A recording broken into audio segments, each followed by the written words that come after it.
안녕하세요, 여러분. 아침밥 왔습니다. 여러분, 인생이 쉽다고 생각하시는 분 계신가요? 쉽다고 생각하시는 분이 있으면 그 비법을 저한테 알려주시기 바랍니다. 누구에게나 삶은 녹록하지 않습니다. 하나님을 믿는 사람이든 믿지 않는 사람이든 다 동일하게 삶이 힘듭니다. 그리고 고난이 있습니다. 그렇다면 굳이 우리가 하나님을 믿어야 하는 이유가 있을까요? 네, 있습니다. 당연히 있습니다. 여러 가지 이유가 있겠지만 우선은 우리에게는 구원이 약속되어 있습니다. 구원이 최종 결론이기 때문에 우리는 그 과정을 견디면서 살 수 있는 소망이 있는 것입니다. 두 번째는 끊임없이 공급되는 힘이 있다는 겁니다. 고난을 당하면서 내 힘으로 그것을 버티고 이겨내는 것이 아니라 하나님이 공급하시는 힘으로 이겨내는 겁니다. 결국 내 힘으로 사는 인생이 아니라 하나님 힘으로 사는 인생이기 때문에 그 어떠한 힘든 사명이라도 감당할 수 있는 근거가 되는 겁니다. 또 하나는 고난에 대한 해석이 가능하다는 겁니다. 고난에 대해서 해석하고 거기에 대해서 가치를 매김으로 그것을 견딜 수 있는 겁니다. 오히려 나의 십자가를 지고 갈 수 있는 겁니다. 고난을 자청해서 살 수 있는 겁니다. 그 가치를 매긴 사람은 어떠한 고난도 넉넉히 이기는 인생을 살 수 있습니다. 자, 오늘 예레미야가 그 고난의 모델로 우리에게 떡 나타났는데요. 그가 정말 너무너무 힘들어서 고통에 겨워서 하나님께 호소하고 슬피 울고 따지기도 하고 또 마지막에 고백하고 뭐 이런 내용입니다. 한번 들어가서 볼게요. 1절 임메를 아들 제사장 바스홀은 여호와의 성전의 총감독이라. 그가 예레미야의 이 일을 예언함을 들은지라. 네, 여기에 바스홀이라는 사람이 등장을 하죠. 이 사람의 직업은 성전의 총감독인 제사장입니다. 근데 이 사람이 예레미야가 흰놈의 아들의 골짜기에서 전한 메시지도 들었고 또 성전에서 이 메시지를 전한 거를 들은 건 거예요. 소식을 들은 건 거죠. 그리고 나서 잡아들입니다. 자, 2절 이에 바스홀이 선지자 예레미야를 때리고 여호와의 성전에 있는 베냐민 문 위층에 목에 씌우는 나무 고랑으로 채워두었더니, 이 바스홀이라는 사람이 예레미야를 잡아들여서 그냥 말로 태우려는 것이 아니라 때렸어요. 때리고 나서 베냐민 위층에 있는 거기에 가두는데 이 목에 나무 이런 그 틀 있죠. 그걸 씌우고 가둔 거예요. 여러분 춘향전에 보면 그 춘향이가 쓴 그거 있잖아요. 나무로 대고 이렇게 열쇠로 잠그는 거. 얼마나 불편하겠어요. 그리고 얼마나 수치스럽겠어요. 그거를 그렇게 씌우고 가두었습니다. 성전에 가둔 건 거죠. 3절 다음날 바스홀이 예레미야를 목에 씌우는 나무 고랑에서 풀어주매 예레미야가 그에게 이르되 여호와께서 내 이름을 바스홀이라 아니하시고 마골미사빕이라 하시느니라. 이렇게 예언했습니다. 여러분 이 바스홀이라는 이름은요 이집트의 신 호루스의 아들이란 뜻이 있습니다. 여러분 제사장의 이름이 이집트의 신의 아들의 이름이면 지금 이 사회가 얼마나 부패했고 그 우상 숭배가 얼마나 만연했는지를 증명해 주는 거예요. 그 이름 자체가. 그래서 하나님께서 그 이름에 심판을 주십니다. 굉장히 그 상징적으로 주시는 건 거죠. 이름을 마골미사빕이라고 고쳤는데 그게 뜻이 사방으로 두려움이라는 거예요. 하나님께서 이제 그 제사장을 심판의 어떤 모델로 쓰시겠다는 거예요. 그래서 그 주변뿐만 아니라 그의 어떤 평안의 거짓 메시지를 들은 모든 사람 그리고 그의 가정이 대표로 바벨론으로 끌려가고 항폐하게 될 것이라는 것을 선포하는 겁니다. 자, 4절 여호와께서 이와 같이 말씀하시되 보라 내가 너와 내 모든 친구에게 두려움이 되게 하리니 그들이 그들의 원수들의 칼에 엎드러질 것이요 내 눈은 그것을 볼 것이며 내가 온 유다를 바벨론 왕의 손에 넘기리니 그가 그들을 사로잡아 바벨론으로 옮겨 칼로 죽이리라. 네, 지금 제가 얘기한 건 거죠. 그가 이제 그 선포한 모든 그 말씀이 그한테 임하고 그 주위 사람들한테 임하는 것을 본인이 스스로 보고 본인도 잡혀갈 것이라는 겁니다. 또 그들이 잡혀가는 것을 보게 될 것이라는 거죠. 자, 5절. 내가 또 이 성읍의 모든 부와 그 모든 소득과 그 모든 기중품과 유다 왕들의 모든 보물을 그 원수의 손에 넘기리니 그들이 그것을 탈취하여 바벨론으로 가져가리라. 어떤 개인뿐만 아니라 나라의 보물, 성전 안에 있는 그 모든 성읍의 부와 모든 소득과 기중품, 모든 것이 바벨론으로 옮겨지고 빼앗김을 당할 것이라고 이렇게 얘기하는 거죠. 6절. 바스오라, 너와 내 집에 사는 모든 사람이 포로 되어 옮겨지리니 내가 바벨론에 이르러 거기에서 죽어 거기서 묻힐 것이라. 너와 너의 거짓 예언을 들은 내 모든 친구도 그와 같이 하셨느니라. 너무 끔찍하죠. 바벨론 포로의 샘플로 쓰시겠다는 건 거예요. 그리고 70년 만에 돌아오잖아요. 근데 그는 돌아오지도 못하고 그 땅에 그냥 묻혀고 죽고 묻히게 될 것이라는 것을 예언하고 있습니다.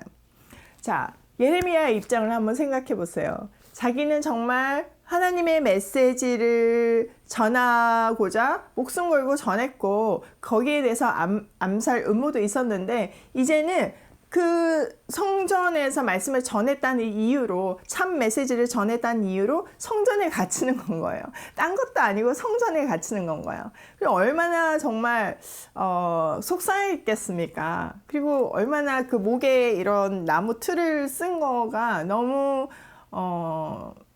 비참한 건 거죠. 그러면서 그 밤에 잠을 잤겠습니까? 오만 가지 생각을 다 했을 거예요. 그러면서 하나님에 대한 원망도 하게 되는 겁니다. 그게 그 다음 이야기입니다. 7절. 여호와여, 주께서 나를 권유하심으로 내가 그 권유를 받았사오며 주께서 나보다 강하사 이기셨으므로 내가 조롱거리가 되니 사람마다 종일토록 나를 조롱하나이다. 이제 예레미야가 자기 속상한 거를 하나님한테 솔직하게 다 쏟아 놓는데요. 그 성격 아시죠? 우리가 지금까지 봤잖아요. 그 솔직함이 그대로 돌아옵니다. 여기 한국어 번역으로는 권유하시다고 되어 있지만 영어 성경으로 보면 deceive라고 되어 있어요. 그러니까 속이는 건 거예요. 하나님이 나를 속여가지고 내가 그 속임에 꼬임에 넘어가서 지금 이 신세가 되었다 이렇게 된 거죠. 그리고 하나님께서 나보다 강하시니까 자기가 뭐 너 선지자 해 근데 자기가 거부할 힘이 없었다는 거예요.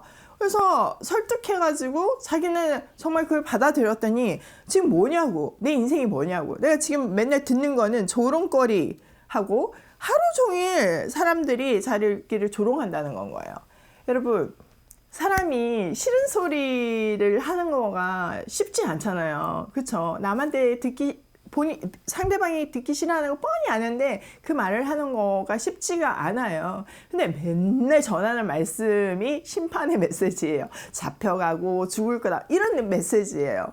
그러니까 그들의 반응이 조롱하고 싫어하고 얼마나 싫겠어요. 예레미야가 나타나면 또 심판 얘기 들어야 되니까 도망가고 싶겠죠. 그러니까 외톨이가 되고 처절하게 정말 너무 힘든 상황이다 이 얘기를 하는 겁니다. 근데 그게 하나님이 나를 속여서, 그러니까 나를 책임져 주신다는 약속을 하셨지 않냐고. 내가 그걸 믿었건만 책임져 주시는 게 지금 이런 거냐고.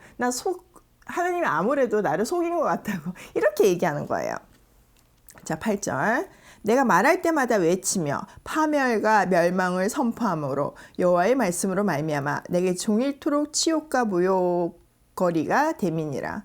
예, 같은 얘기죠. 예, 하루 종일 하나님의 말씀을 맺히는데 그 메시지가 멸망과 파멸이니까 하루 종일 조롱거리가 되고 치욕과 모멸을 당한다는 겁니다. 9절. 내가 다시는 여호와를 선포하지 아니하며 그의 이름으로 말하지 아니하리라 하면 나의 마음이 불붙는 것 같아서 골수에 사무치니 답답하여 견딜 수 없나이다. 예, 그러니까 너무 말씀을 전할 때마다 힘이 드니까 예레미야가 난 이제는 다시는 하나님 말씀을 안 전할래. 내가 하나님의 이름으로 뭘 안 할래. 이렇게 결심을 해보지만 근데 그 안에 있는 말씀, 하나님 주신 그 말씀에 대한 사랑과 열정, 그 백성에 대한 사랑이 이 말씀을 또 전하게 하는 건 거예요. 말씀을 안 전하면 가슴이 답답하고 막 견딜 수가 없다는 거야. 마음이 불붙는 것 같아서 또 말씀을 전하는 그의 인생 자체가 너무 처참하다는 것을 얘기하고 있습니다. 10절 나는 무리의 비방과 사방의 두려움을 들었나이다. 그들이 이르기를 고소하라 우리도 고소하리라 하오며 내 친한 벗도 내가 실족하기를 기다리며 그가 혹시 유혹을 받게 되면 우리가 그를 이기어 우리 원수를 갚자 하나이다. 예, 그 상황이 어느 정도냐면요. 사람들이 막 두려워하고 미워하고 막 이러지만 심지어는 이제 법정에 고소해서 잡아넣게 하자 이런 얘기가 너무 많다는 거예요. 그리고 친한 친구조차도 저거 지켜보다가 율법에 어긋나는 거 하면 우리가 그 근거로 해서 잡아넣자, 죽이자 이 얘기를 하는 겁니다. 뭐 털어서 먼지 안 날 사람이 있냐? 분명히 율법 안 지키는 거 잡아내가지고 우리가 그거를 가지고 보복하자 이 얘기를 하는 겁니다. 그러니까 모든 사람이 나를 싫어한다고 생각해 보세요. 얼마나 힘들었겠습니까? 예레미야가 이렇게 하나님 날 속였어 이렇게 얘기할 만해요. 정말. 그쵸? 11절 그러하오나 여호와는 두려운 용사 같으시며 나와 함께 하심으로 나를 박해하는 자들이 넘어지고 이기지 못할 것이오며 그들은 지혜롭게 행하지 못함으로 큰 치욕을 당하오리니 그 치욕은 길이 잊지 못할 것이니이다. 네. 그러면서도 그 상황 속에서 하나님에 대한 믿음과 신뢰와 사랑을 고백합니다. 그러나 하나님 제가 이렇게 투정하지만 압니다. 하나님은 두려운 용사 같아서 그리고 나와 항상 함께 하시기 때문에 그 누구도 뭐 아무리 협박과 공포를 조성한다고 해도 나에게 손대지 못하고 나에게 뭐 어떤 해를 입히지 못함을 내가 압니다. 오히려 그런 모습들이 그들에게 치욕이 될 것을 압니다. 이렇게 믿음의 고백을 하는 거죠. 12절 의인을 시험하사 그 패부와 심장을 보시는 만군의 여호와여 나의 사정을 주께 아뢰었사온즉 주께서 그들에게 보복하심을 나에게 보게 하옵소서. 진짜 예레미야의 그 속상함이 단어 하나하나에 묻어 있는데요. 의인을 시험하시는 하나님이시라는 거예요. 내가 어디까지 견디나 보자 이런 거 같이 지켜보시는 하나님이라는 거죠. 그렇게 느껴진다는 거죠. 나의 썩어가는 까맣게 타들어가는 이 속마음을 다 보시는 하나님께서 내가 지금 당하고 있는 것을 다 보시는 만군의 여호와께 내가 내 사정을 다 얘기했으니까 하나님이 이제 나한테도 그들을 심판하시는 걸 보게 해주세요. 나도 그거 정도는 받아야겠습니다. 이렇게 얘기하는 겁니다. 자, 여기에는 또 만군의 여호와라는 단어를 썼잖아요. 뭐 사랑의 하나님, 은혜의 하나님 이렇게 얘기하지 않는 거는 하나님은 그들을 물리치시고 이 상황을 다 없앨 수 있는 분인데도 불구하고 자기에게 이 고통을 허락하셨다는 거에 대한 어떤 속상함이 하나님에 대한 속상함 그런 거가 있는 겁니다. 자, 13절 여호와께 노래하라 너희는 여호와를 찬양하라 가난한 자의 생명을 행악자의 손에서 구원하셨음이니라. 하나님께서 그렇게 하실 것을 믿고 찬양하고 있는 건 거죠. 자, 이렇게 믿음의 고백을 하지만 상황은 변하지 않고 속상한 거는 계속 있는 건 거예요. 너무 아픈 거예요. 그러니까 자기가 할 수 있는 거는 내가 차라리 그냥 안 태어났으면 좋았을 걸 이러면서 눈물의 호소를 눈물의 시를 읊습니다. 14절 볼게요. 내 생일이 저주를 받았더라면 나의 어머니가 나를 낳던 날이 복이 없었더라면 나의 아버지에게 소식을 전하여 이르기를 당신이 등남하였다 하여 아버지를 즐겁게 하던 자가 저주를 받았더라면 그 사람은 여호와께서 무너뜨리시고 후회하지 아니하신 성읍같이 되었더라면 그가 아침에는 부르짖는 소리 낮에는 떠드는 소리를 듣게 하였더라면 좋을 뻔하였나니 이는 그가 나를 태에서 죽이지 아니하였으며 나의 어머니를 내 무덤이 되지 않게 하셨으며 그의 배가 부른 채로 항상 있지 않게 하신 까닭이로다. 18절 어찌하여 내가 태에서 나와서 고생과 슬픔을 보며 나의 나를 부끄러움으로 보내는고 하니라. 예레미야의 너무 슬픈 탄식이 여기에 있는 건 거죠. 자, 앞에 보면 자기 생일을 저주해요. 진짜 나는 안 태어났어야 돼. 그러면 이렇게 고통스럽지 않을 텐데. 이렇게 얘기하는 겁니다. 그러면서 심지어는요, 자기가 태어났다고, 그러니까 등남했다는 소식이 얼마나 기뻤겠어요. 지금도 기쁘지만 그때 고대 사회는 아들에 대한 어떤 그런 게 더 강했잖아요. 그 아버지한테 전한 그 사람을 저주하고 있습니다. 그러면서 여기에는 자기의 신세 한탄이 들어가 있어요. 이렇게 기쁜 소식을 전했던 사람도 지금 자기에 의해서 저주를 받고 있잖아요. 그쵸? 그런데 자기는 지금 심판의 메시지를 전하고 있으니 오죽하겠냐는 건 거예요.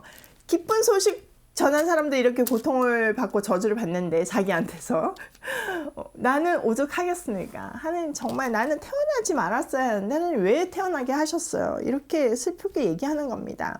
그리고 자기 인생에 대해서 괜히 이렇게 태어나서 고생과 슬픔 속에 있다는 거예요. 그리고 맨날 자기의 날들이 부끄럼 속에 있는 그런 처참한 인생이다 이렇게 노래하고 있습니다. 정말 예레미야의 심정이 너무 느껴지시죠? 이 단어 하나 정말 눈물이 날 정도로 가슴 아픈 고백인 것 같아요. 울고 있는 이 예레미야 옆에 그냥 맛없이 같이 눈물을 흘려주고 싶은 그런 아침입니다. 하나님의 함께 하심을 매 순간 느끼면서 또 감사하고 있지만 그래서 너무나 힘들어서 신음소리를 낼 수밖에 없는, 흐느낄 수밖에 없는 그의 인생. 말로 어떻게 표현할 방법이 없습니다. 저는 이런 예레미야의 경지는 아니지만 그렇지만 사명 감당하다가 눈물을 흘린 적이 많습니다. 하나님께 이런 투정한 적도 있습니다. 이렇게 예레미야의 고백을 객관적으로 보니까 이런 고백을 할 수 있는 것이 얼마나 큰 특권인지를 깨닫게 됩니다. 너무나 아프지만 사명 감당하는 자만이 누리는 특권인 겁니다. 세상 사람들은 아니 많은 크리스찬도 자기 서름에 웁니다. 자기 고통에 자기 연민에 웁니다. 더 정직하게 바라보면 사실 하나님이 주시는 고난보다 우리가 실수해서 우리의 어떤 재성 때문에 겪게 되는 고통과 고난이 훨씬 많거든요. 그런데 그걸 인정하지 않고 잘못 쓴 자기가 해놓고 그 모든 결과를 하나님 책임이라고 덮어 씌우면서 하나님을 원망하는 경우가 허다합니다. 그런 의미에서 예레미야의 인생은 복된 인생입니다.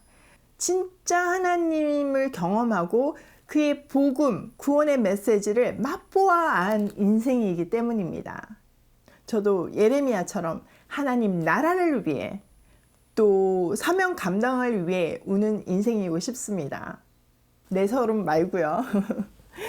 오늘도 나의 고백이 신세의 한탄이 아닌 사명 감당하며 나오는 기쁨의 신음이 되길 소망하며 고고싱입니다.